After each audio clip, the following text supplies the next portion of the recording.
And so it begins.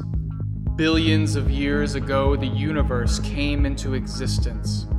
It began with a singularity, a moment in time where everything that occupies our universe was crushed together into an infinitely small space. Within the span of a few seconds, the matter within that singularity expanded, making possible everything that you and I experience about life. Where that first bit of matter came from is a mystery. No one knows its origins or why it was placed there. But what we do know is this singularity set into motion a process that would eventually produce us. We are the product of billions of years of evolution, of countless genetic mutations and modifications that began with a singular bacteria and through endless trial and error resulted in us. Though we are only one of countless species on this planet, we have a particular gift that the other voyaging organisms do not possess. We are aware of our own existence. This awareness, this consciousness, it is both a blessing and a curse. It allows us to have a deep appreciation of our time on this planet, but it also makes us aware of how limited that time truly is. Every day we are aware that life comes and goes. We watch as life flourishes before our eyes and then as it is swept away in the tides of death. We observe this cycle as it occurs over and over again, always knowing in the back of our minds that one day we too will succumb to the very cycle that made our lives possible. It is this ever-present reality of death that forces us to reflect on life's meaning. For thousands of generations, humans have gazed into the sky and asked, why? Why do we exist? Why are we here? We have explored the world around us and asked, what? What is my purpose? What is my meaning? We have peered inside of our own hearts and asked, who? Who am I and who have I become? Though these questions vex us and the answers seem elusive, each generation comes to a similar conclusion. There is something greater than us, something beyond us, something that is responsible for this physical world in which we live.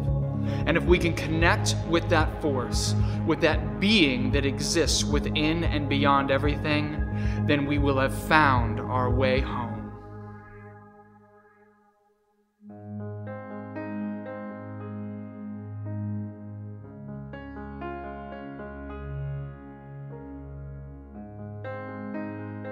It seems that our species has always possessed a disposition to believe in a higher being. From the moment that we were able to recognize our own mortality, we started believing in God. Even today, in spite of our rational, logical, science-driven minds, humans overwhelmingly believe that there is a deity at the center of all existence.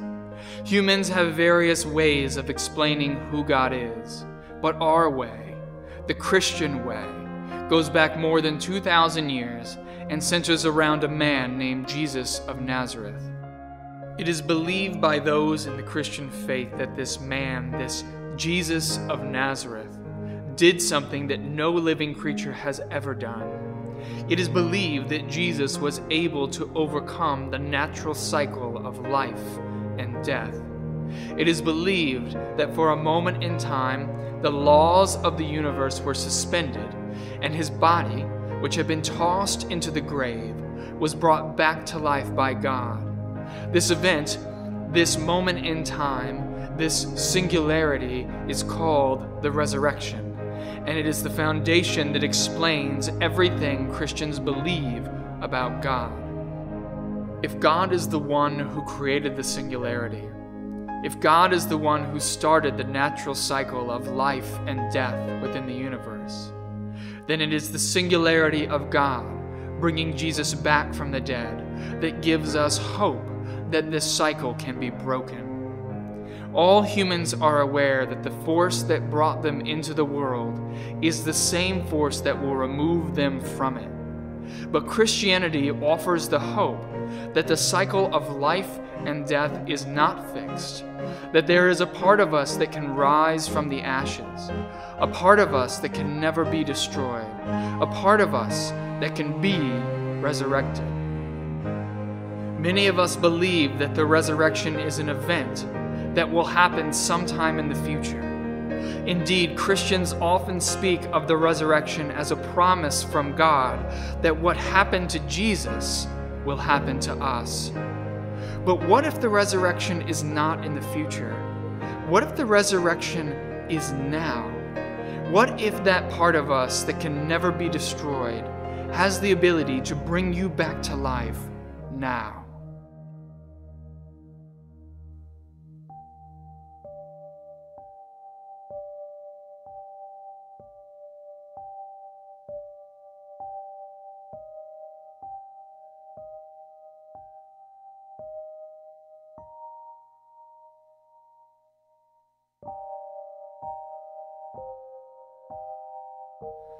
This is some of the earliest motion picture footage that exists, taken by the Lumiere Brothers between 1896 and 1900. All these people who you see are no more. They passed away many years ago. Some died in the Great Wars, some died from old age, others from disease, and still others from hardship. They were once people who were living their lives very much like you. They had families, they had hopes and dreams. They had people who loved them, people who waited for them, people who were disappointed by them. Like you, they struggled to make sense of the world. They struggled to understand why life is filled with so much joy, and yet, at the same time, so much sorrow. Like you, they tried to hold on to those moments that were meaningful. They tried to remember their first love, their first kiss, the first time their child took a step and said, "I love you." Like you, they lost track of time. Like you, they were more worried about trivial concerns than those things that really mattered. Like you, they blinked and their life had passed them by, wondering, where did it all go? For many of these people, this is probably the only record of their existence. They had no idea that in this brief instance, their lives were being recorded. They are like ghosts walking through a past that no longer exists. When people were first introduced to motion pictures, they called the movie theaters dream houses because watching the movies reminded them of being in a dream. And yet, I think our lives are very much like dreams. One moment, everything can seem so real, so tangible, and then the next moment, everything has changed, and nothing is the way that it was. The Danish philosopher Søren Kierkegaard once said that what is sad about human life is that so many people live out their lives in quiet lostness. He described people as having this quality of living away from themselves, never fully engaged, never fully aware of the world in which they live. Their presence is as meaningless as their absence, and when their lives are over, they vanish like shadows. Indeed, if you look in the mirror and peer deep into your own eyes, you might just recognize that lost shadow who has been silently, quietly wandering through life.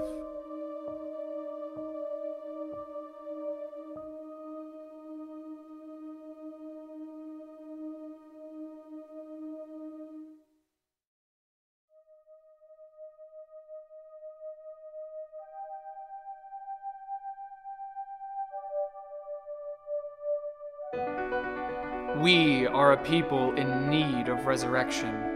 We are a people who are adrift, lost in this sea of shadows that we call life. And that is why we have come here today, That is why we spend time talking about Jesus' resurrection, because all of us need to be brought back to life. Jesus' story of death and resurrection is a message of hope for us, a message that God wants more for us than to simply live and die in this endless cycle of life. God wants for us to truly live. God wants for us to be a resurrected people with new life, new purpose, and new meaning. God wants for us to be like Jesus. You see, Jesus lays out for us the roadmap to finding resurrected life. One must be willing to sacrifice himself in order to be reborn anew. One must be willing to die to become a new person. But the sacrifice of self is not easy. We must be willing to abandon our selfish ambitions in favor of selfless love. In order to do that, we must be willing to step off the carousel.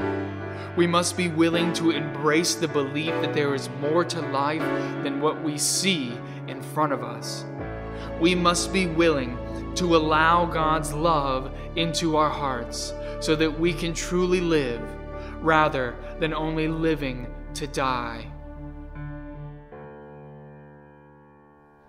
With each new person who finds resurrected life, it brings the human race one step closer to redemption.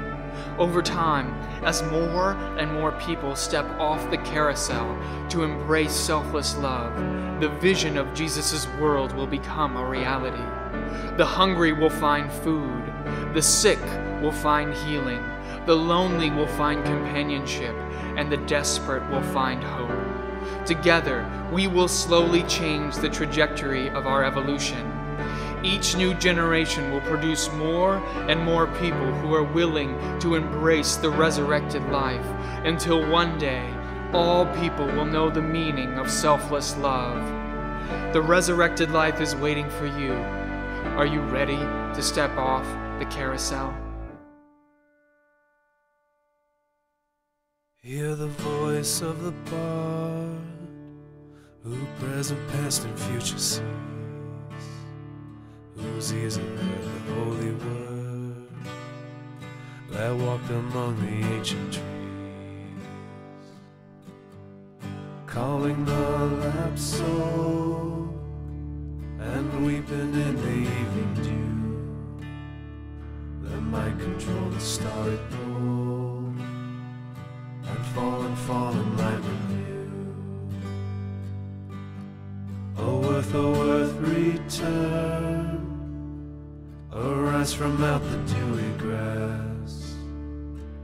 Night is worn and the morn rises from the slumberous past.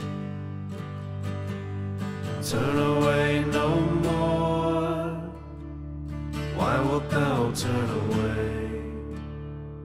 The starry floor, watery shore, is given thee to the break of day.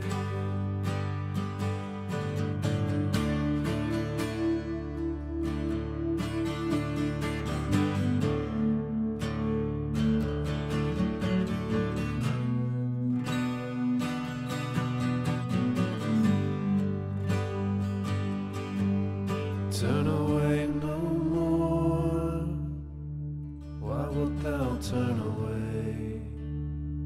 The starry floor, watery shore, is given thee till the break of